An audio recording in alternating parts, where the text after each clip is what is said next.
कैसे हैं आप लोग। आज हम लोग देखेंगे AWS में नेक्स्ट लेक्चर या नेक्स्ट टॉपिक, जिसमें हम लोग समझेंगे AWS डायरेक्टरी सर्विसेज के बारे में कि क्या होता है AWS डायरेक्टरी सर्विसेज, और उसके बाद हम लोग इसका लैब परफॉर्म करेंगे। चलिए मैं स्टार्ट करता हूं अपना वीडियो। तो AWS डायरेक्टरी सर्विस क्या होता है, जैसे आप इन प्रीमाइसेस आप एक्टिव डायरेक्टरी क्रिएट करते हैं, आपका कोई डोमेन कंट्रोलर क्रिएट करते हैं, उसके बाद आप यूजर क्रिएट करते हैं, ग्रुप करते हैं, उनमें ग्रुप पॉलिसी लगाते हैं। तो सेम टास्क अगर आप ऑन प्रीमाइसेस में आप एक्टिव डायरेक्टरी क्रिएट नहीं करना चाहते हैं तो आप AWS में डायरेक्टरी सर्विस क्रिएट कर सकते हैं। तो उसे कहते हैं एक्टिव AWS डायरेक्टरी सर्विस, या उसको AWS AD भी कहते हैं, एक्टिव डायरेक्टरी भी कहते हैं हम लोग। तो इसमें क्या होगा, आप AWS में ही आप डोमेन क्रिएट कर पाएंगे और उस डोमेन या डायरेक्टरी सर्विस क्रिएट कर पाएंगे, और उस डोमेन के दो कॉपी क्रिएट होंगे, दो सबनेट के अंदर दो डोमेन के सर्वर क्रिएट होंगे।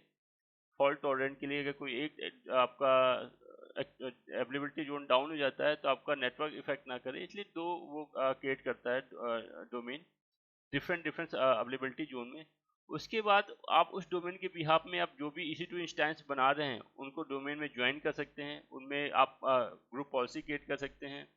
आप कोई RDS डेटाबेस क्रिएट कर रहे हैं, उसको आप डोमेन का मेंबर बना सकते हैं, उसके अंदर आप पॉलिसी क्रिएट कर सकते हैं।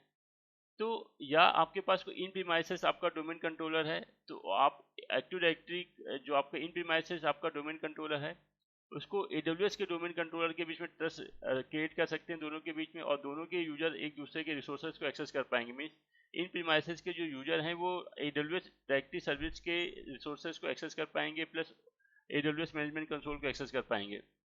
चलिए देखते हैं इसका ब्रीफ में देखते हैं कि क्या होता है AWS directory service. AWS Directory Service for Microsoft Active Directory, also known as AWS Managed Microsoft Active Directory, AD means Active Directory। तो जो AWS डायरेक्टरी सर्विस है उसको हम लोग माइक्रोसॉफ्ट एक्टिव डायरेक्टरी भी कहते हैं, और ये सेम फंक्शन करती है जो आपका ऑन प्रीमाइसेस आप डोमेन कंट्रोलर इंस्टॉल करते हैं, ऑन प्रीमाइसेस आप एक्टिव डायरेक्टरी क्रिएट करते हैं, ऑन प्रीमाइसेस आप जो माइक्रोसॉफ्ट की एक्टिव डायरेक्टरी क्रिएट करते हैं, डोमेन कंट्रोलर क्रिएट करते हैं, सेम फंक्शन आप इसमें कर सकते हैं। आप ग्रुप पॉलिसी क्रिएट कर सकते हैं, यूजर बना सकते हैं, ग्रुप बना सकते हैं, ट्रस्ट रिलेशनशिप कर सकते हैं, आप ग्रुप पॉलिसी अप्लाई कर सकते हैं। सेम फंक्शन आप इसमें आप कर सकते हैं। AWS manage Microsoft Active Directory is built on actual Microsoft Active Directory, बिल्कुल एक्चुअल माइक्रोसॉफ्ट की एक्टिव डायरेक्टरी होती है। सारे वही ऑप्शन आपको मिलेंगे, active directory user and computer, active directory domain and trust, active directory site and service, सारे option आपको इसमें नजर आएंगे। तो जब अब मैं इसका लैब करके जब दिखाऊंगा तो आप कहेंगे कि सेम आपका जो डायरेक्टरी सर्विस होती है सेम वैसी ही डायरेक्टरी सर्विस है, सारे ऑप्शन आपको सेम मिलेंगे। तो and does not require you to synchronize और replicate data from your existing active directory to the cloud. तो इससे एक एडवांटेज होता है, अगर आप क्लाउड में AWS में आपके जो डायरेक्टरी सर्विस क्रिएट करते हैं तो आपको डेटा को सिंक नहीं करना पड़ता है। जैसे ट्रस्ट रिलेशनशिप में या आप साइट एंड सर्विस में साइट बनाते हैं और डेटा को सिंक करते हैं, तो इसमें ऐसा कोई ऑप्शन नहीं होता है, आपका डेटा तुरंत सिंक हो जाता है।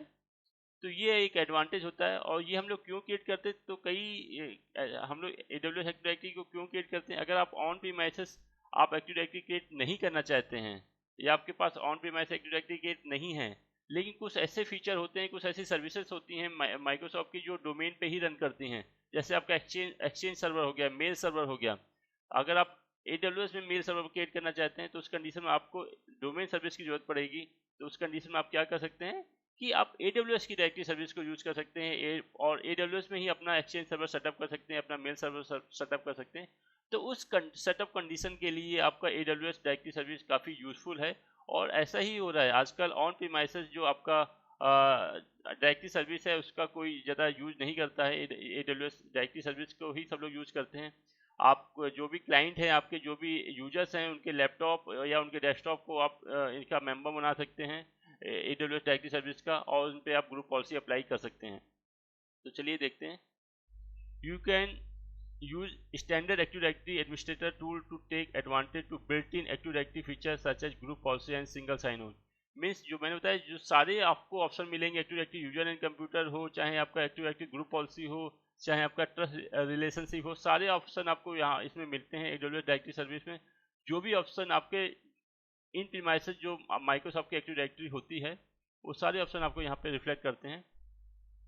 With AWS managed Microsoft Active Directory, you can easily join Amazon EC2 and Amazon RDS for SQL Server instance to your domain AWS Directory Service. Means आप जो भी उसके बाद EC2 इंस्टेंस क्रिएट कर रहे हैं, चाहे आप Linux based EC2 instance create कर रहे हैं या Windows based EC2 instance create कर रहे हैं या आप डेटाबेस क्रिएट कर रहे हैं SQL बेस या माई SQL बेस, उनको आप डोमेन का मेंबर क्रिएट कर सकते हैं। डोमेन का जो आपका एक्टिव डायरेक्टरी क्रिएट की है आपने AWS एक्टिव डायरेक्टरी, उसका मेंबर क्रिएट कर सकते हैं। या आपके जो प्रीमाइसेस के यूजर हैं, आपकी जो ऑर्गेनाइजेशन के यूजर हैं, उनके लैपटॉप और उनके डेस्कटॉप को आप डोमेन में ज्वाइन करा सकते हैं। AWS डायरेक्टरी सर्विस में आप ज्वाइन करा सकते हैं और उसके बाद आप उनमें पॉलिसी लगा सकते हैं। जो भी पॉलिसी आप सेटअप पॉलिसी लगाना चाहते हैं, वो पॉलिसी ऑटोमेटिक उन जो आपके यूजर्स हैं आपके ऑर्गेनाइजेशन के, उन पे अप्लीकेबल हो जाएंगे। तो ये पूरा जो काम करता है एज इट इज काम करता है जैसा आपका इन प्रीमाइसेस डोमेन कंट्रोलर होता है, इन प्रीमाइसेस जो एक्टिव डायरेक्टरी होता है, सेम वैसे ही काम करता है ये। AWS also offer non SAML। तो अगर आपके पास SAML का भी आपको अगर नहीं ऑप्शन है आपके पास इन प्रीमाइसेस एक्टिव डायरेक्टरी के पास, तो आप AWS में डायरेक्टरी सर्विस सेटअप कर सकते हैं। उसमें आपको SAML की कोई रिक्वायरमेंट नहीं होती है। तो AWS also offer non SAML based application to manage access to your AWS resources. AWS Directory Service for Microsoft Active Directory, also known as AWS Microsoft Active Directory, user secure window trust to enable user sign in to the AWS management console। तो मैंने जैसा बताया कि आप trust relationship भी कर सकते हैं। सपोज आपने किया है कि AWS आपने सेटअप कर रखा है, AWS डायरेक्टरी सर्विस सेटअप कर रखी है, आपका किसी और कंपनी के साथ टाई अप हो गया है, उसका कोई ऑन प्रीमाइसेस डोमेन कंट्रोलर है, अब आप चाहते हैं दोनों ही कंपनी के यूजर एक दूसरे के रिसोर्सेज को एक्सेस कर पाएँ, या जो अदर कंपनी है उसके यूजर आपके AWS मैनेजमेंट कंसोल को एक्सेस कर पाएँ, तो आप ट्रस्ट रिलेशनशिप भी कर सकते हैं। आप ग्रुप पॉलिसी भी क्रिएट लगा सकते हैं उन यूजर पे, तो आप सारे टास्क परफॉर्म कर सकते हैं। Once your directory is created, you can use it for a variety of the tasks। अगर आपने एक बार AWS डायरेक्टरी सर्विस का क्रिएट कर लिया है, तो आप कई सारे टास्क कर परफॉर्म कर सकते हैं जो बेसिकली अमूमन यूज करते हैं लोग। पहला है use actual Microsoft active directory. आप बिल्कुल एक्चुअल माइक्रोसॉफ्ट एक्टिव डायरेक्टरी की तरह यूज कर सकते हैं। आप ट्रस्ट रिलेशनशिप क्रिएट कर सकते हैं, ग्रुप पॉलिसी लगा सकते हैं, ऑन प्रीमाइसेस के जो आपके यूजर हैं उनके यूजर के जो लैपटॉप और डेस्कटॉप है उनको मेंबर बना सकते हैं। उस मेंबर बनाने के बाद उन पर ग्रुप पॉलिसी अप्लाई कर सकते हैं, उनका बैकअप सेंट्रलाइज मैनेज कर सकते हैं। आप ट्रस्ट रिलेशनशिप क्रिएट कर सकते हैं, आप साइट एंड सर्विस क्रिएट कर सकते हैं। तो ये सारी चीज़ आप कर सकते हैं। तो take advantage of actual active directory to manage your user group and devices. Use familiar Active Directory administration tool and Active Directory features such as group policy object, domain trust, fine-grained password policy, and Kerberos-based single sign-on. You can also delegate administrative tasks to authorize access using Active Directory security group। तो जो मैंने बताया कि आप सारे task कर सकते हैं, वो सारी चीज़ इसमें मेंशन है। दूसरा क्या एडवांटेज होता है, easily migrate directory aware on premises workload. Means अगर आप ऑन प्रीमाइसेस में आप वर्कलोड सेटअप नहीं करना चाहते हैं, आप ऑन प्रीमाइसेस में सर्वर सेटअप नहीं करना चाहते हैं, एडमिनिस्ट्रेटर टास्क नहीं करना चाहते हैं, तो आप जो ऑन प्रीमाइसेस का है वहाँ पे सेटअप ना करके वहाँ पे आपको सर्वर क्रिएट करना पड़ेगा, उसका एडिशनल सर्वर क्रिएट करना पड़ेगा, उसको मैनेज करने के लिए आपको रिक्वायरमेंट होगी मैन पावर की। तो वो सारे टास्क आप AWS में कर सकते हैं। तो आप AWS एक्टिव डायरेक्टरी के थ्रू वो जो ऑन प्रीमाइसेस एक्टिव डायरेक्टरी के सारे टास्क आप परफॉर्म कर सकते हैं अगर आपने AWS डायरेक्टरी सर्विस क्रिएट कर रखा है। AWS manage Microsoft Active Directory, make it easy to migrate Active Directory depend application and window workload to the AWS cloud. With AWS manage Active Directory, you can use group policy to manage EC2 instances and run AD dependent application in the AWS cloud without the need of deploy your own Active Directory infrastructure। तो मैंने आपको बताया कि ऐसे कई सारे अगर आप ऑन प्रीमाइसेस आप Active Directory क्रिएट नहीं कर रहे हैं और आप AWS में स्विच हो गए हैं, क्लाउड में स्विच हो गए हैं, अगर आप सपोज करिए यहाँ पे आप डोमेन सर्वर या एक्सचेंज सर्वर क्रिएट करना चाहते हो, तो आपको पता होना चाहिए एक्सचेंज सर्वर, जिसको मेल सर्वर भी जानते हैं, एक्सचेंज सर्वर के थ्रू आप मेल एक्सचेंज कर सकते हैं। मेल सर्वर, मेल जो ईमेल है उसका वो सेटअप कर सकते हैं, मेल सर्वर सेटअप कर सकते हैं। तो एक्सचेंज सर्वर के लिए आपको पता है कि आपको डायरेक्टरी सर्विस की नीड होती ही है। तो आप क्या कर सकते हैं कि आपने ऑन प्रीमाइसेस कोई डायरेक्टरी सर्विस क्रिएट नहीं कर रखी है, तो आप AWS में डायरेक्टरी सर्विस क्रिएट करिए, उस डायरेक्टरी सर्विस के बाद आप इजीली एक्सचेंज सर्वर क्रिएट कर सकते हैं, या जो भी EC2 इंस्टेंस क्रिएट कर रहे हैं उनको डोमेन के मेंबर बना सकते हैं, या आपकी ऑर्गेनाइजेशन में जो यूजर हैं उनके जो लैपटॉप या डेस्कटॉप आपने असाइन कर रखे हैं उनमें ग्रुप पॉलिसी अप्लाई कर सकते हैं। तो सारे के सारे टास्क आप परफॉर्म कर सकते हैं, और आप ऑन प्रीमाइसेस में का जो आपका एक्टिव डायरेक्टरी का जो एक्सपेंसेस है उसको भी आप सेव कर सकते हैं, वहाँ पे आपको एक्सपेंसेस करने की कोई ज़रूरत नहीं है। Simply administration with manage service. AWS Managed Active Directory is built on highly available AWS Managed Infrastructure.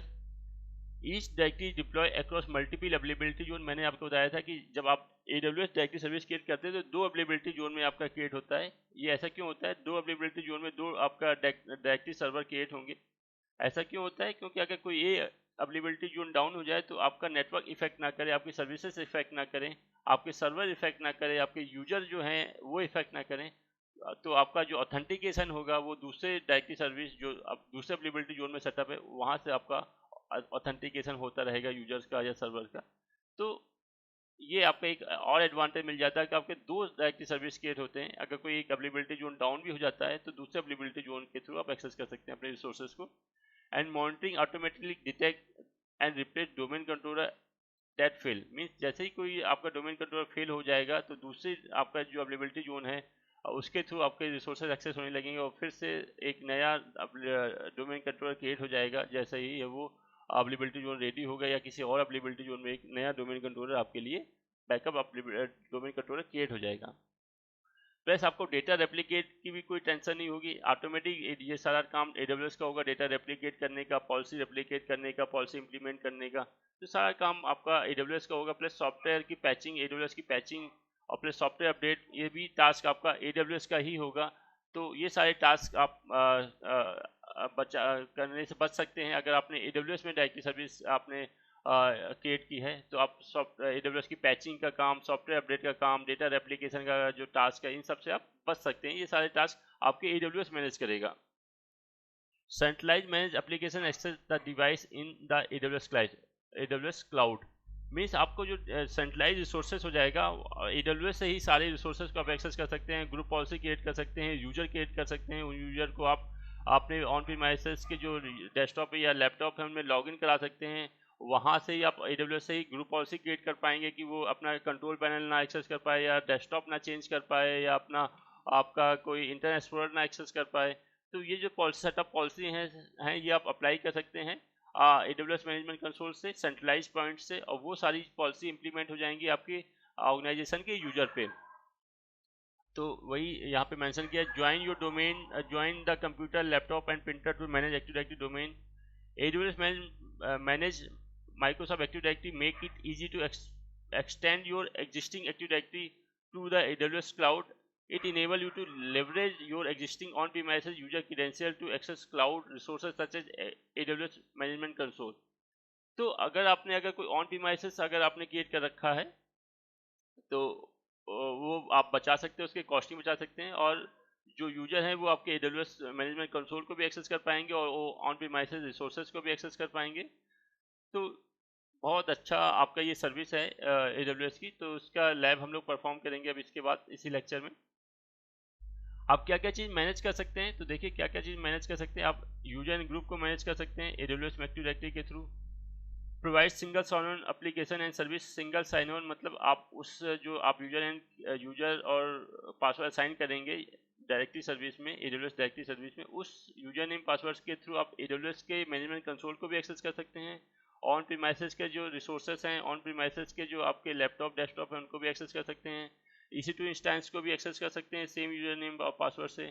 तो आपका सिंगल साइन ऑन आप असाइन कर सकते हैं। ग्रुप पॉलिसी आप क्रिएट कर सकते हैं, उन ग्रुप पॉलिसी को आप अप्लाई कर सकते हैं ऑर्गेनाइजेशन के यूजर एंड ग्रुप पे। Securely connect EC2 instance Linux और विंडो इंस्टेंस। EC2 चाहे आप EC2 इंस्टेंस आपका विंडो बेस हो चाहे लिनक्स बेस हो, उनको आप डोमेन में ज्वाइन करा सकते हैं और उनमें सिक्योरली आप यूजर को लॉगिन कर सकते हैं। तो ये जो मेजर टास्क हैं जो एक्टिव के वो आप परफॉर्म कर सकते हैं। चलिए फ्रेंड्स अब इसका लैब परफॉर्म करते हैं हम लोग। सो फ्रेंड देखिए इस समय मैंने अपने AWS मैनेजमेंट कंसोल को एक्सेस कर रखा है और ये मेरा मैनेजमेंट कंसोल है। तो सबसे पहले मुझे डायरेक्टरी सर्विस क्रिएट करने के लिए जाना पड़ेगा। इस सर्विसेज में आप जाएंगे और यहाँ टाइप करेंगे डायरेक्टरी सर्विसेज। तो डायरेक्टरी सर्विस को एक्सेस करेंगे और इसके बाद यहाँ पे आप अपना डोमेन कंट्रोलर सेटअप करेंगे। तो यहाँ पे देखिए कोई भी अगर आपका डायरेक्टरी सर्विस सेटअप होती है तो यहाँ पे रिफ्लेक्ट कर जाती है। यहाँ पे कोई भी रिफ्लेक्ट नहीं कर रही, मीन्स अभी यहाँ पे कोई भी डायरेक्टरी सर्विस क्रिएट नहीं है। यहाँ पे आप सेटअप डायरेक्टरी में जाएंगे, सेटअप डायरेक्टरी। तो मैंने आपको एडी कनेक्टर आपको बता रखा है कि एडी कनेक्टर का यूज़ किया कैसा कब करते हैं, उसका लैब भी परफॉर्म करके दिखा रखी है। तो मैं फिर से बता देता हूँ, एडी कनेक्टर का यूज तब करते हैं सपोज आपने ऑन प्रीमाइसेस कोई डोमेन कंट्रोलर आपका क्रिएट है और आप चाहते हैं उसके यूजर आपके जो ऑन प्रीमाइसेस एक्टिव डायरेक्टरी के यूजर हैं, वो यूजर आपके AWS मैनेजमेंट कंसोल को एक्सेस कर पाएँ। तो उसके लिए आप एडी कनेक्टर क्रिएट करते हैं। तो उसके बाद एडी कनेक्टर क्रिएट करने के बाद आपके ऑन प्रीमाइसेस जो एक्टिव डायरेक्टरी है उसके यूजर आपके AWS मैनेजमेंट कंसोल को एक्सेस कर पाते हैं, प्लस इसके रिसोर्सेज को भी एक्सेस कर पाते हैं। तो ये वाला मैंने आपको लैब परफॉर्म करके दिखा दिया है। आज हम लोग देखेंगे AWS मैनेज एक्टिव डायरेक्टरी। तो हम लोग AWS में ही एक्टिव डायरेक्टरी क्रिएट करना चाहते हैं, सेटअप करना चाहते हैं। तो उसके लिए आपको पहला वाला ऑप्शन सेट करना पड़ेगा, AWS मैनेज एक्टिव डायरेक्टरी। आप ऑन प्रीमाइसेस डायरेक्टरी सर्विस को अगर नहीं सेटअप करना चाहते हैं, आप AWS में ही डायरेक्टरी सर्विस क्रिएट करना चाहते हैं, तो उसके लिए आप ये बेसिकली ऑप्शन सेलेक्ट करते हैं। तो देखिए इसमें लिखा भी है, with AWS Managed Active Directory you can easily enable your Active Directory aware workload and AWS resources to use manage actual Microsoft Active Directory। मतलब बिल्कुल आपके जो आप देखेंगे, मैं इसमें लैब में दिखाऊंगा कि बिल्कुल आपको सेम दिखेगा, कोई डिफरेंस नहीं दिखेगा आपका ऑन प्रीमाइसेस एक्टिव डायरेक्टरी में और AWS मैनेज एक्टिव डायरेक्टरी में कोई आपको डिफरेंस नहीं मिलेगा। तो चलिए मैं इसको सेलेक्ट करता हूँ और नेक्स्ट करता हूँ। नेक्स्ट करने के बाद अब देखिए क्या करना है आपको। स्टैंडर्ड वाला मैंने ऑप्शन यहाँ पे सेलेक्ट किया। तो स्टैंडर्ड वाले में देखिए आपको 1 GB स्पेस मिलता है। आपको 30,000 ऑब्जेक्ट ऑप्टिमाइज कर सकते हैं, क्रिएट कर सकते हैं। तो इंटरप्राइजेज अगर आप एडिशन यूज करते हैं तो आपको 17 GB आपको डायरेक्टरी सर्विस का स्पेस मिलेगा, प्लस आपको 5 लाख ऑब्जेक्ट आप क्रिएट कर पाएंगे। और इसका प्राइसिंग भी आपको लिखा है। अगर पर हावर्स की बात करते हैं तो 0.1400 हावर आपको पे करना पड़ेगा, जबकि आपको इंटरप्राइज लेवल में 0.4480 पर हावर आपको पे करना पड़ेगा। तो ये आपका प्राइसिंग भी इसमें मेंशन कर रखी है। तो चलिए मैं यहाँ पे नेम देता हूँ। तो मैंने जिस नाम का आप डोमेन कंट्रोलर क्रिएट करना चाहते हैं वो आप नेम यहाँ पे प्रोवाइड करेंगे। सपोज जैसे मैंने कहा कि मुझे ध्रुव.com जो भी आपका है, मैं इस नाम का डोमेन कंट्रोलर क्रिएट करना चाहता हूँ। तो मैंने यहाँ पे लिखा ध्रुव.com। जो भी आप डोमेन कंट्रोलर या जिस नाम का भी आप डोमेन सर्वर क्रिएट करना चाहते हैं, जो भी आप डोमेन का नेम देना चाहते हो, ध्रुव.com या ध्रुव.org या जो भी आपका है, आपकी कंपनी है, सपोज टेक्निकल सफ़र आपकी कंपनी का नाम है तो टेक्निकल सफ़र .com या .org जो भी आप नाम देना चाहते हैं डोमेन का, तो वो आप यहाँ पे असाइन कर सकते हैं। नेट बायोस नेम आप ब्लैंक छोड़ दीजिए, ऑप्शनल होता है। डायरेक्टरी डिस्क्रिप्शन में अगर आप देना चाहते हैं डिस्क्रिप्शन तो आप डिस्क्राइब कर दीजिए। तो दिस इज, मैं डिस्क्राइब कर देता हूँ, this is my first AWS hosted directory services. तो मैंने ये डिस्क्रिप्शन मेंशन कर रखा है। पासवर्ड, ये पासवर्ड आप जरूर याद रखिएगा, ये पासवर्ड का आपको हर जगह यूज पड़ेगा। और देखिए ये एडमिन यूजर का पासवर्ड है, जो यूजर बन रहा है वो एडमिन यूजर है, आपको ये भी ध्यान देना है। जो यूजर बन रहा है वो एडमिन यूजर है और ये जो पासवर्ड आप असाइन करेंगे, इसी पासवर्ड के थ्रू आप जो भी EC2 इंस्टेंस हैं उनको आप डोमेन का मेंबर क्रिएट कर पाएंगे। तो ये पासवर्ड आप जरूर याद रखिएगा। जो यूजर बन रहा है वो एडमिन यूजर है, देखिए नेम एडमिन। तो पासवर्ड मैं यहाँ पे असाइन कर दे रहा हूँ और सेम पासवर्ड में यहाँ कंफर्म पासवर्ड में असाइन कर दे रहा हूँ। उसके बाद नेक्स्ट कर दे रहा हूँ। तो देखिए VPC पूछा, तो यहाँ VPC में मैं डिफ़ॉल्ट VPC ले रहा हूँ। और सबनेट, 2 सबनेट मैंने बताए थे आपको देने पड़ते हैं। ऐसा क्यों करना पड़ता है कि किसी एक अवेलेबिलिटी जोन में अगर आपका डोमेन सर्वर फेल हो जाता है, AWS का डायरेक्टरी सर्विस फेल हो जाती है, तो दूसरे आपके अवेलेबिलिटी जोन से वो एक्सेस कर पाए रिसोर्सेज को, इसलिए आप 2 यहाँ पे सबनेट ऑप्शन का रिक्वायरमेंट होती है। तो मैंने यहाँ पे 1A एंड 1B सेलेक्ट कर लिया है। सबनेट को और उसके बाद नेक्स्ट कर दिया है। तो देखिए बेसिक डिटेल हैं और स्टैंडर्ड 30 डेज के लिए आपको फ्री मिलता है लिमिटेड ट्रायल के लिए। उसके बाद आपको ये चार्जेस देने पड़ते हैं। तो देखिए include 2 domain controller, 2 domain controller create होंगे आपके, तो उसके लिए आपको पर मंथ इतना आपको पे करना पड़ेगा। तो मैंने बताया 2 अवेलेबिलिटी जोन में, इन 2 अवेलेबिलिटी में सेपरेट 2 डोमेन कंट्रोलर क्रिएट होंगे। ये ऐसा क्यों होता है कि कोई एक अवेलेबिलिटी जोन का डोमेन कंट्रोलर फेल हो जाए तो आपके रिसोर्सेज को इम्पैक्ट ना करे, रिसोर्सेज आपके ऑथेंटिकेट दूसरे आपके डोमेन सर्वर से होते रहें, तो इसलिए होता है। चलिए इसको हम लोग क्रिएट करते हैं। तो क्रिएट डायरेक्टरी सर्विस में मैंने क्रिएट कर दिया। तो देखिए क्रिएट का ऑप्शन आ गया। अब ये यहाँ पे टाइम लेता है आपका 10 से 15 मिनट आपका टाइम लेगा। उसके बाद देखिए 20 से 45 मिनट तक टाइम ले सकता है, 20 मिनट से लेकर 45 मिनट तक टाइम ले सकता है ये। तो ये टाइम लेगा और उसके बाद ही ये आपका क्रिएट होगा। तो मैं वीडियो को पॉज करता हूँ और वेट करता हूँ, जब ये मेरा एक्टिव हो जाएगा तो मैं फिर से लॉगिन करूँगा। सो फ्रेंड देखिए मेरा डोमेन कंट्रोलर ध्रुव.com नाम से क्रिएट हो गया है और ये विंडो एक्टिव डायरेक्टरी है। तो देखिए यहाँ पे ये लिखा भी है कि ये एसएमबी वर्जन 2 यूज करता है। अगर आप सिसवोल या नेट लॉगऑन के जो रिसोर्सेज एक्सेस करना चाहते हैं आपके डोमेन कंट्रोलर में, देखिए लिखा है AWS only support message server message block. SMB का फुल फॉर्म होता है ये, server message block version 2 SMB protocol use करता है। अगर आप सिसबोल और नेट लॉगऑन के रिसोर्सेज को एक्सेस करना चाहते हैं तो सिसबोल और नेट लॉगऑन क्या होता है, ये जब डोमेन कंट्रोलर बनाते हैं तो उसमें ये सिसबोल और नेट लॉगऑन के आपके फोल्डर क्रिएट हो जाते हैं। सिसबोल के अंदर आपके जो होता है आपका ग्रुप पॉलिसी की इन्फॉर्मेशन स्टोर होती है और नेट लॉगऑन के अंदर यूजर की और डोमेन सर्वर की बाकी जो रिसोर्सेज होती हैं उनकी इन्फॉर्मेशन स्टोर होती है। तो चलिए अब मैं इसमें देखिए क्लिक करता हूँ यहाँ पे। तो क्लिक करता हूँ तो देखिए यहाँ पे मुझे 2 सबनेट जो मैंने दिए थे वो सबनेट डिफाइन कर रहा हूँ। देखिए 2 DNS IP, मतलब 2 डोमेन कंट्रोलर बने। एक डोमेन कंट्रोलर का जो आईपी है वो ये है और दूसरे डोमेन कंट्रोलर का जो आईपी है वो देखिए ये आईपी है। तो अगर कोई डोमेन कंट्रोलर फेल हो जाएगा तो मेरे दूसरे डोमेन कंट्रोलर से वो डेटा एक्सेस करता रहेगा। तो देखिए फॉल्ट टॉलरेंस के लिए वो 2 डोमेन कंट्रोलर प्रोवाइड करता है AWS मुझे, दोनों डिफरेंट अवेलेबिलिटी जोन में। तो देखिए अब मैं क्या करता हूँ, अब मैं इसमें क्या करता हूँ कि मैं एक EC2 इंस्टेंस बनाता हूँ और उसको इसका मेंबर क्रिएट करके दिखाऊंगा। तो देखिए EC2 इंस्टेंस में मैं जाता हूँ। अब कैसे इस EC2 इंस्टेंस को मैं मेंबर बनाऊंगा वो देखता हूँ मैं। EC2 इंस्टेंस में मैं गया यहाँ पे और यहाँ पे देखिए इंस्टेंस में मैं गया, रनिंग इंस्टेंस में लॉन्च इंस्टेंसेस में मैंने क्लिक किया। अब एक EC2 इंस्टेंस का मैं इसको मेंबर बनाऊंगा। तो यहाँ पे मैं जो सर्वर लूँगा, सर्वर 2016 लूँगा।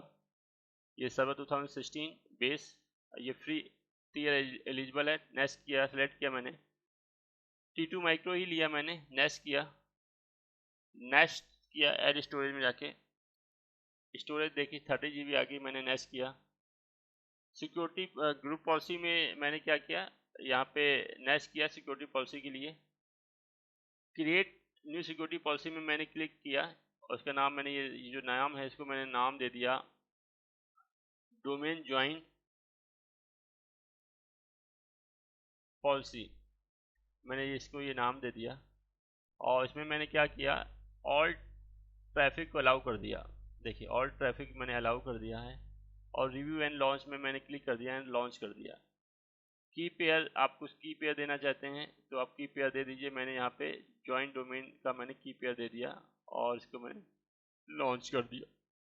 तो फ्रेंड्स देखिए मैंने अपना जो EC2 इंस्टेंस है उसे लॉन्च कर दिया है और ये 3 से 4 मिनट लेगा। विंडोज़ का जो आपका EC2 इंस्टेंस है ये 3 से 4 मिनट लेता है आपका रेडी होने के लिए। तब तक के लिए मैं क्या करता हूँ, वीडियो को पॉज करता हूँ। सो फ्रेंड्स देखिए मेरा EC2 इंस्टेंस रेडी हो गया है। उसका पब्लिक IP ये है। तो सबसे पहले मैं इसका पासवर्ड जनरेट कर लेता हूँ गेट विंडो पासवर्ड में जाके और यहाँ पे इस फाइल को मैं सेलेक्ट करूँगा, ज्वाइन डोमेन नाम की फाइल को मैं सेलेक्ट करूँगा। तो फाइल को यहाँ पे मैं सेलेक्ट करूँगा जाके एंड मैंने ज्वाइन डोमेन नाम की मैंने फाइल को सेलेक्ट किया यहाँ पे और उसके बाद डिक्रिप्ट पासवर्ड किया। तो देखिए पासवर्ड मेरे पास आ गया, इसको मैं कॉपी कर लेता हूँ और एक नोटपैड में मैं क्या कर लेता हूँ, पेस्ट कर लेता हूँ। तो ये मैंने नोटपैड में पेस्ट कर लिया। मैंने अब देखिए इसका पब्लिक IP यहाँ पे कॉपी किया और मैं इसको MSTSC टाइप करता हूँ। माइक्रोसॉफ्ट टर्मिनल सर्विसेज इसका फुल फॉर्म होता है। और यहाँ पे मैं इस पब्लिक आईपी को मेंशन करूँगा। मैंने इस पब्लिक आईपी को मेंशन किया और अब मैं क्या करूँगा, अपना जो सर्वर है उसका आरडीपी मैं लूँगा, रिमोट डेस्कटॉप प्रोटोकॉल मैं लूँगा। और उसके बाद में जो सर्वर मैंने क्रिएट किया है, इंस्टेंस मैंने क्रिएट किया EC2 इंस्टेंस, उसको मैं क्या करूँगा, मेंबर बनाऊँगा इस डोमेन कंट्रोलर का। तो देखिए यूआरएन में मैंने एडमिनिस्ट्रेटर डाला और पासवर्ड में मैंने क्या किया, ये पासवर्ड जो मैंने कॉपी किया था, सॉरी इसको कॉपी किया और मैंने ये पासवर्ड मेंशन किया यहाँ पे। तो देखिए मैंने इसको लॉगिन किया तो ये जब आरडीपी इसका एक्सेस हो जाएगा तो मैं दिखाऊंगा कैसे इसको मेंबर बनाते हैं हम लोग। इस डोमेन, इस जो EC2 इंस्टेंस है इसको कैसे मेंबर बनाएंगे। तो एक बार ये इंस्टेंस लॉगिन हो जाए, आरडीपी इसका प्रॉपरली आ जाए, फिर मैं दिखाऊंगा इसको इंस्टेंस को मैं कैसे इसका मेंबर बनाऊंगा। तो चलिए देखते हैं कि कैसे आप डोमेन के जो EC2 इंस्टेंस होते हैं, डोमेन आपका क्रिएट हो गया ध्रुव.com नाम से। अब उसके जो भी EC2 इंस्टेंस आप क्रिएट कर रहे हैं, अभी विंडो बेस या लिनक्स बेस, लिनक्स के लिए मैं नेक्स्ट जो आपका प्रैक्टिकल होगा, नेक्स्ट जो मैं वीडियो होगा उसमें लिनक्स इंस्टेंस को मेंबर बना के दिखाऊंगा। तो अभी मैं विंडो इंस्टेंस को इसका मेंबर बना के दिखा रहा हूँ। तो देखिए मेरा इंस्टेंस मेरा लॉगिन हो गया, इंस्टेंस देखिए लॉगिन हो गया मेरा। अब मैं क्या करता हूँ, इस इंस्टेंस को मेंबर बनाना चाहता हूँ। तो मैं देखिए क्या करूँगा, ये मैं इसका कंप्यूटर एक्सेस करूँगा, दिस पीसी में एक्सेस करूँगा। दिस पीसी में जाके मैं प्रॉपर्टी में जाऊँगा, प्रॉपर्टी में जाऊँगा मैं यहाँ पे। तो देखिए ये वर्क ग्रुप है, अभी डोमेन का मेंबर नहीं है यहाँ पे, ये अभी सिर्फ वर्क ग्रुप है देखिए। और उसका जो नेम है वो ये नेम है आपका। तो आपको इसका मेंबर बनाने के लिए आप क्या करेंगे, आप चेंज सेटिंग में जाएंगे और चेंज सेटिंग में जाके यहाँ पे आप चेंज में क्लिक करेंगे। यहाँ पे आप डोमेन में क्लिक करेंगे, डोमेन में यहाँ टाइप करेंगे जो डोमेन नेम आपने दिया है AWS का, AWS एक्टिव डायरेक्टरी का जो डोमेन नेम दिया है वो आप यहाँ पे मेंशन करेंगे। मैंने क्या डोमेन नेम दिया है, ध्रुव.com। आप इसके बाद ओके करेंगे। तो ओके किया देखिए, तो ओके करेंगे तो आपके पास ऐसा बॉक्स रिफ्लेक्ट कर जाएगा। अगर आपके पास ये बॉक्स रिफ्लेक्ट ना करे, देखिए कभी कभी ये बॉक्स रिफ्लेक्ट नहीं करता है, तो उस कंडीशन में आपको क्या करना होता है मैं बता दे रहा हूँ। तो आप क्या करेंगे, उसके लिए सबसे पहले आप रन को एक्सेस करेंगे, इस सर्वर के रन में जाएंगे। रन कैसे एक्सेस करेंगे, विंडो और R को प्रेस करेंगे और यहाँ पे टाइप करेंगे कमांड ncpa.cpl कमांड टाइप करेंगे और ओके प्रेस करेंगे। तो ओके जैसे ही प्रेस करेंगे तो इसका आपको ईथरनेट कार्ड दिख जाएगा। इस ईथरनेट कार्ड की आप कहाँ जाएंगे, राइट क्लिक करके प्रॉपर्टी में जाएंगे। प्रॉपर्टी में जाने के बाद इसका IP वर्जन 4 में क्लिक करेंगे एंड प्रॉपर्टी में जाएंगे। तो यहाँ पे आपको यहाँ पे ऑब्टेन DNS सर्वर ऑटोमेटिक है, यहाँ पे आप यूज फॉलोइंग DNS सर्वर में क्लिक करेंगे और आपको यहाँ पे DNS सर्वर का IP मेंशन करना पड़ेगा। तो IP कौन सा IP मेंशन करेंगे मैं बता दे रहा हूँ। उसके लिए वापस आपको AWS मैनेजमेंट कंसोल में चलना पड़ेगा। तो देखिए मैं AWS मैनेजमेंट कंसोल में आता हूँ और यहाँ पे मैं अपने फिर से डायरेक्टरी सर्विस को एक्सेस करता हूँ। देखिए फिर से मैंने डायरेक्टरी सर्विस एक्सेस की। जब डायरेक्टरी सर्विस एक्सेस करेंगे तो देखिए यहाँ पे आपको 2 IP दिखेंगे, तो ये IP आपको मेंशन करने पड़ेंगे। तो आप चाहें तो दोनों ही IP मेंशन कर दीजिए। प्राइमरी में ये वाला IP मेंशन कर दीजिए। मैंने प्राइमरी ये वाला पहले IP कॉपी किया और इस सर्वर को एक्सेस किया। जो प्रीफर्ड DNS में मैंने ये वाला IP मेंशन कर दिया और दूसरे वाले जो सेकेंडरी है उसमें मैंने ये वाला IP मेंशन कर दिया। तो देखिए ये वाला IP मैंने मेंशन कर दिया। उसके बाद आप ओके करेंगे और क्लोज कर देंगे और इस बॉक्स को क्लोज कर देंगे। अब फिर से आप माई कंप्यूटर एक्सेस करेंगे, दिस पीसी में राइट क्लिक करेंगे, प्रॉपर्टी में जाएंगे। प्रॉपर्टी में जाने के बाद चेंज सेटिंग में जाएंगे, फिर से चेंज में क्लिक करेंगे। यहाँ पे डोमेन में क्लिक करेंगे, डोमेन का नेम आप मेंशन करेंगे ध्रुव.com और जैसे ही ओके करेंगे तो अब वो बॉक्स रिफ्लेक्ट कर जाएगा आपको, ये वाला बॉक्स जो पहले रिफ्लेक्ट नहीं हो रहा था, यूजर नेम और पासवर्ड वाला। तो यूजर नेम आप क्या डालेंगे, एडमिन। मैंने आपको बताया था जो यूजर नेम क्रिएट हो रहा है वो क्या किस नाम का क्रिएट हो रहा है, एडमिन नाम का। जब आपने डोमेन क्रिएट किया था तो मैंने आपको बताया था कि डोमेन में जो यूजर नेम बन रहा है वो एडमिन नाम से बन रहा है। और उस समय ही मैंने जो पासवर्ड दिया था, जब डोमेन बनाते समय जो पासवर्ड पूछा था वो पासवर्ड आप यहाँ पे मेंशन करेंगे। तो वो मैं पासवर्ड यहाँ पे मेंशन कर दे रहा हूँ और उसके बाद मैं ओके कर दे रहा हूँ। तो यहाँ पे अभी मैसेज आ जाएगा सक्सेसफुल का, देखिए वेलकम टू ध्रुव.com डोमेन। तो देखिए ध्रुव.com डोमेन हो गया। उसके बाद ये रिस्टार्ट मांगेगा, रिस्टार्ट के करने के बाद ये डोमेन का प्रॉपरली मेंबर हो जाएगा। तो मैं इसको रिस्टार्ट कर दे रहा हूँ। देखिए रिस्टार्ट नाउ में मैंने क्लिक कर दिया, तो देखिए मैंने इसको रिस्टार्ट कर दिया। और रिस्टार्ट करने के बाद मैं क्या करूँगा, अब डोमेन के यूजर से लॉगिन करूँगा। डोमेन का यूजर मीन्स इसका जो AWS का जो डायरेक्टरी सर्विस है, इसका जो यूजर है एडमिन, उस यूजर से मैं लॉगिन करूँगा। और उसके बाद मैं इसमें जो रोल्स हैं, active directory user and computer, active directory domain and trust, वो रोल को इंस्टॉल करूँगा और उन रोल को कैसे एक्सेस करते हैं वो मैं बताऊँगा। तो चलिए मैं फिर से अपने सर्वर को एक्सेस करता हूँ। MSTC लेता हूँ, IP बाय डिफॉल्ट ये IP थी, मैं इसको एक्सेस करता हूँ। तो अभी ये टाइम ले रहा है, अभी ये थोड़ा सा टाइम लेगा, 5-7 मिनट का टाइम लेगा ये लॉगिन होने में या आपका एक्सेस करने में, डोमेन का मेंबर बनने में। तो आप तब तक के लिए वीडियो पॉज कर देता हूँ मैं, ताकि वीडियो ज़्यादा लंबा ना बने। जैसे ही मेरा ये 5 मिनट बाद मेरा मेंबर बन जाएगा, मैं फिर से वीडियो को चालू करूँगा। सो फ्रेंड्स, मैं फिर से देखिए अपने जो मेरा जो EC2 इंस्टेंस था उसको मैं फिर से RDP लेता हूँ। उसका remote desktop protocol, RDP means remote desktop connection, या जो प्रोटोकॉल यूज होता है रिमोट डेस्कटॉप प्रोटोकॉल यूज होता है। मैं उसको फिर से एक्सेस करता हूँ, कनेक्ट करता हूँ यहाँ पे और यस करता हूँ। तो देखिए जो मेरा जो इस समय लॉगिन हो रहा है, ये मेरा बाय डिफ़ॉल्ट जो डिफ़ॉल्ट एडमिनिस्ट्रेटर था, जिसका जो लोकल अकाउंट था उससे लॉगिन कर दिया मैंने। मैं इसको बंद करता हूँ और मैं फिर से इसको एक्सेस करता हूँ। देखिए जो इसके क्रेडेंशियल हैं वो सेव हो गए थे, देखिए क्रेडेंशियल सेव हो गए थे। तो मैं इसको डिलीट कर देता हूँ यहाँ से, क्रेडेंशियल को यहाँ से डिलीट का ऑप्शन आएगा अगर आपने क्रेडेंशियल सेव कर दिए हों। तो इसको डिलीट कर दिया मैंने क्रेडेंशियल। आप देखिए इसके पास कोई भी क्रेडेंशियल नहीं है, स्टोर नहीं है। मीन इसके पास बाय डिफ़ॉल्ट आप चाहते हैं कि उसका यूआरएन और पासवर्ड सेव हो जाए, बार बार आपको ना डालना पड़े, तो आप उसको सेव कर सकते हैं। तो देखिए मैंने उसको सेव कर दिया था लास्ट टाइम लॉगिन करते समय। अब मैंने उसको डिलीट कर दिया क्रेडेंशियल। मैं फिर से लॉगिन करता हूँ, उसका आईपी मैंने यहाँ पे डाला, मैं दिखा देता हूँ। उसी EC2 इंस्टेंस का आईपी है। मैं EC2 में जाता हूँ यहाँ पे, और EC2 में जाऊँगा तो उसका आईपी यहाँ पे रिफ्लेक्ट कर जाएगा। देखिए इंस्टेंस में मैं जाता हूँ और इंस्टेंस के अंदर मैं इसका आईपी रिफ्लेक्ट करके आपको दिखा देता हूँ। ये EC2 इंस्टेंस था मेरा 152.0.6.185.57। देखिए सेम आईपी है। मैंने इसको कनेक्ट किया तो देखिए यूजर नेम पासवर्ड मुझसे मांगेगा ये। अब देखिए यूजर नेम पासवर्ड, तो यहाँ पे देखिए बाय डिफ़ॉल्ट एडमिनिस्ट्रेटर का पासवर्ड मांग रहा है। मुझे इससे लॉगिन नहीं करना है, तो मैं क्या करता हूँ, मोर चॉइस में मैं यहाँ पे जाऊँगा, मोर चॉइस, और यहाँ पे मैं डोमेन के यूजर से लॉगिन करूँगा। डोमेन का यूजर क्या था, एक्टिव डायरेक्टरी डोमेन का जो यूजर से लॉगिन करना चाहता हूँ मैं, उसका यूजर नेम क्या था, एडमिन। @ मैं लगाऊंगा डोमेन का नेम। डोमेन का नेम क्या था, ध्रुव.com। इसे कहते हैं UPN, यूजर प्रिंसिपल नेम। इस पूरे को कहते हैं ध्रुव@admin@dhruv.com। तो इसे कहते हैं UPN, यूजर प्रिंसिपल नेम। तो इससे मैं लॉगिन करूंगा।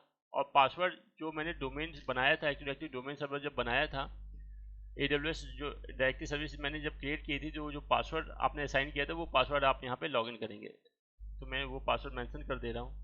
और देखिए अगर आपने यहाँ पे रिमेंबर मी में क्लिक कर दिया, तो ये इसका यूजर नेम और पासवर्ड स्टोर कर लेगा। नेक्स्ट टाइम आप जब लॉगिन करेंगे तो ये यूजर नेम और पासवर्ड नहीं पूछेगा, इसी सेम यूजर नेम और पासवर्ड से वो लॉगिन कर जाएगा।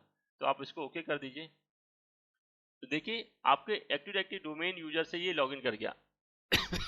जैसे ही आपने इस EC2 इंस्टेंस को उसका मेंबर बनाया, ये EC2 इंस्टेंस आपके जो AWS का जो यूजर नेम था और जो पासवर्ड था उससे आप अपने EC2 इंस्टेंस में लॉगिन कर गए, और आपने देखा कैसे उसका मेंबर बनाते हैं और कैसे इस AWS के EC2 इंस्टेंस से आप लॉगिन कर सकते हैं। तो चलिए देखते हैं इसमें हम आगे। देखिए लॉगिन कर गए, मैं दिखा देता हूँ आपको कि ये डोमेन का मेंबर बना है या नहीं बना, आप कैसे पहचानेंगे। तो आप फिर से दिस पीसी एक्सेस करेंगे। दिस पीसी में जाके आप प्रॉपर्टी में जाएंगे, तो देखिए प्रॉपर्टी में आपको दिख जाएगा, ये देखिए प्रॉपर्टी, ये ध्रुव.com डोमेन ध्रुव.com है, मतलब ये डोमेन ध्रुव.com का मेंबर हो गया है। अब चलिए मैं इसमें जो इसके रोल होते हैं, active directory user and computer, active directory domain and trust, active directory आपके साइट एंड सर्विस, इन रोल्स को इंस्टॉल करता हूँ। तो कैसे करूँगा, मैं सबसे पहले स्टार्ट में क्लिक करूँगा, तो यहाँ पे सर्वर मैनेजर ऑप्शन आएगा। सर्वर मैनेजर में मैं जाऊँगा। सर्वर मैनेजर में जाने के बाद मैं रिमोट टूल इंस्टॉल करूँगा। डोमेन को मैनेज करने के लिए रिमोट टूल इंस्टॉल करूँगा। और जैसे ही आप रिमोट टूल इंस्टॉल कर लेंगे तो आपको सारे ऑप्शन रिफ्लेक्ट कर जाएंगे, जो भी आपके ऑप्शन होते हैं, active directory user and computer, active directory domain and trust, active directory site and service, सारे आपका ऑप्शन रिफ्लेक्ट कर जाएंगे। तो आपने सर्वर मैनेजर एक्सेस किया, सर्वर मैनेजर एक्सेस करने के बाद आपको क्या करना होता है, आपको ऐड रोल्स एंड फीचर में जाना होता है। ये देखिए ऐड रोल एंड फीचर में क्लिक करेंगे, आप नेक्स्ट में क्लिक करेंगे, डिफॉल्ट ऑप्शन ही रहने देंगे, आप नेक्स्ट में क्लिक करेंगे, नेक्स्ट में फिर से क्लिक करेंगे। तो देखिए अगर आप माइक्रोसॉफ्ट की एक्टिव डायरेक्टरी अगर आप इंस्टॉल करना चाहते हैं तो आपको ये वाला रोल इंस्टॉल करना पड़ता है, लेकिन मेरे पास AWS का एक्टिव डायरेक्टरी सर्विस है, तो मैं इस रोल को इंस्टॉल नहीं करूँगा। मैं देखिए यहाँ पे मैं सिर्फ नेक्स्ट करूँगा। नेक्स्ट करने के बाद यहाँ पे आप आएंगे फीचर्स में, देखिए फीचर्स में आ गए आप। फीचर्स में आपको यहाँ पे स्क्रॉल डाउन करेंगे तो आपको रिमोट, देखिए remote service server administration tool मिलेगा यहाँ पे आपको। इसको आप यहाँ से एक्सपेंड कर लीजिए। एक्सपेंड करने के बाद देखिए रिमोट एडमिनिस्ट्रेशन टूल यहाँ पे मिला, इसको आपको एक्सपेंड करना है। और इसको एक्सपेंड करने के बाद जो भी आपकी डायरेक्टरी सर्विस है, जैसे एक्टिव डायरेक्टरी सर्विस ये है आपका, इसको आप सेलेक्ट कर लीजिए आपका। और एक्टिव डायरेक्टरी देखिए सर्टिफिकेट सर्विस टूल ये वाला है आपका। Active directory rights management service ये फीचर आपका है। आप DNS भी मैनेज करना चाहते हो तो DNS को भी क्लिक कर लीजिए, ये वाला ऑप्शन है। तो इन ऑप्शन को आप सेलेक्ट कर लीजिए। ये रिमोट टूल हैं, मीन्स जो AWS में जो डायरेक्टरी सर्विस इंस्टॉल है, AWS में जो अपने एक्टिव डायरेक्टरी इंस्टॉल की है या उसे कॉन्फ़िगर की है, उसको यहाँ से आप मैनेज कर सकते हैं, इस EC2 इंस्टेंस से मैनेज कर सकते हैं। उसके लिए मैंने ये टूल रिमोट टूल इंस्टॉल किए हैं। उसके बाद आप नेक्स्ट करिए और इंस्टॉल कर दीजिए। तो जैसे ही देखिए ये टूल इंस्टॉल हो जाएंगे तो यहाँ पे देखिए टूल्स में आप जाएंगे तो यहाँ पे अभी कोई एक्टिव डायरेक्टरी का कोई आपको नहीं रिफ्लेक्ट कर रहा है। User and computer, active directory site and service, active directory domain and trust reflect नहीं कर रहा है। जैसे ही ये फीचर इंस्टॉल हो जाएगा आपको ये सारे के सारे फीचर आपको यहाँ पे रिफ्लेक्ट कर जाएंगे। तो चलिए वेट करते हैं इसको थोड़ा सा, और जैसे ही ये इंस्टॉल हो जाएगा देखिए वैसे ही उसके बाद क्या होगा कि यहाँ पे आप सब कुछ मैनेज कर सकते हैं अपना। यहाँ से ही यूज़र क्रिएट कर सकते हैं, वो यूज़र आपके इस AWS कंसोल में लॉगिन कर जाएंगे। तो मैं देखता हूँ, देखिए इंस्टॉल हो रहा है मेरा EC2 इंस्टेंस। तो बिल्कुल आपको ऐसा लगेगा ही नहीं कि आप किसी थर्ड पार्टी डोमेन कंट्रोलर में वर्क कर रहे हैं। आपको बिल्कुल ऐसा लगेगा कि आप on premises active directory service होती है उसमें आप काम कर रहे हैं। सेम फीचर मिलेंगे आपको, सेम ऑप्शन मिलेंगे आपको, सेम टूल मिलेगा। आप सारे टास्क परफॉर्म कर सकते हैं जो भी आप ऑन प्रीमाइसेस एक्टिव डायरेक्टरी में आप टास्क परफॉर्म करते हैं, सारे के सारे टास्क आप यहाँ पे परफॉर्म कर सकते हैं। तो देखिए इंस्टॉल होने के बाद देखिए इंस्टॉलेशन सक्सीड आ गया यहाँ पे, और इंस्टॉलेशन सक्सीड के बाद यहाँ पे क्लोज का ऑप्शन आ गया। देखिए मैंने क्लोज किया। उसके बाद आप यहाँ पे टूल्स में जाते हैं तो देखिए जैसे ही आप वो क्लोज किया आपने, देखिए एक्टिव डायरेक्टरी एडमिनिस्ट्रेटिव सेंटर भी आ गया, active directory domain and trust भी आ गया, active directory module PowerShell आ गया, active directory rights management service आ गया, active directory site and service आ गया, active directory user and computer. ये सारे के सारे ऑप्शन आपको यहाँ पे रिफ्लेक्ट कर गए। आप देखिए आप यूजर बनाना है आपको तो active directory user and computer में क्लिक करेंगे। अब देखिए active directory user and computer में आपने क्लिक किया तो उसके बाद देखिए ये देखो ध्रुव.com यहाँ पे रिफ्लेक्ट कर गया, डोमेन का नेम आपका। ध्रुव.com में देखिए सारे के सारे आपको ऑप्शन यहाँ मिल रहे हैं। तो ये देखिए ध्रुव के अंदर जाएंगे और यहाँ पे यूजर्स के अंदर जाएंगे तो देखिए आपको यूजर आपको दिख रहा है कि आपने जो यूजर बनाया था वो एडमिन नाम का यूजर बनाया था। और आप कोई दूसरा यूजर बनाना चाहते हैं तो आप यहाँ से बना सकते हैं। जैसे आप बनाना चाहते हैं, अगर आप ये यूजर मैंने बनाया है इसको आप डिलीट कर देते हैं तो आप यहाँ से देखिए डू नॉट डिलीट इसमें लिखा है, क्योंकि ये आपका डिफ़ॉल्ट आपका यूज़र है, इसको डिलीट मत करिएगा आप। तो देखिए डू नॉट डिलीट लिखा हुआ है। आपको यूज़र बनाना चाहते हैं तो आप यहाँ पे यूज़र में क्लिक करिए, न्यू में जाइए और यूज़र यहाँ पे यूज़र में क्लिक करिए। यूज़र का नाम आप सपोज देना चाहते हैं किंग, आप किंग नाम का यूज़र बनाना चाहते हैं तो आपने यूज़र नेम दे दिया किंग। उसके बाद आपको यहाँ पे लॉगऑन नेम भी सेम दे दीजिए, उसको किंग नाम से ही लॉगऑन करें। उसके बाद नेक्स्ट करिए। पासवर्ड आप दे दीजिए जिस पासवर्ड से वो यूज़र लॉगिन कर पाए। तो आपने पासवर्ड यहाँ पे असाइन किया। उसके बाद यहाँ पे पासवर्ड पॉलिसी है कि user must change password at next logon, मैं इसको अनचेक कर देता हूँ। और user can not change password और यूजर पासवर्ड नेवर एक्सपायर में मैं सेलेक्ट कर लेता हूँ और नेक्स्ट करता हूँ और फिनिश करता हूँ। तो देखिए मेरा किंग नाम का एक यूजर क्रिएट हो गया। तो ऐसे ही आप यूजर क्रिएट कर सकते हैं। तो देखिए इतने EC2 इतने कंप्यूटर आपके इसमें मेंबर हैं। यूजर में आप देखिए कि आपके पास दो यूजर आपने बना लिए, एक एडमिन जो बाय डिफॉल्ट यूजर बनता है जो मैंने बताया था। जब आप AWS का डायरेक्टली सर्विस इंस्टॉल करते हैं तो एडमिन नाम का यूजर क्रिएट हो जाता है, और यूजर्स में किंग नाम का यूजर आपने बनाया, तो देखिए किंग नाम का यूजर यहाँ पे लॉगिन कर गया है आपका। तो फ्रेंड्स, देखा कि आपने कैसे AWS का एक्टिव डायरेक्टरी इंस्टॉल करते हैं, कैसे उसका यूजर को आप लॉगिन करते हैं, यूजर बनाते हैं, कैसे उसके फीचर को इंस्टॉल करते हैं आप, जो आपके active directory domain and trust हैं, active directory site and service हैं, active directory user and computer हैं, कैसे एक EC2 इंस्टेंस को उसका मेमो बनाते हैं। तो फ्रेंड्स, फिलहाल इस लेक्चर में इतना ही। अगर आपको लेक्चर पसंद आया हो, अगर आपको वीडियो पसंद आया हो, तो प्लीज़ मेरे चैनल को सब्सक्राइब करिए और ज़्यादा से ज़्यादा शेयर करिए अपने फ्रेंड्स सर्किल में। इस लेक्चर में फ़िलहाल इतना ही। Thank you.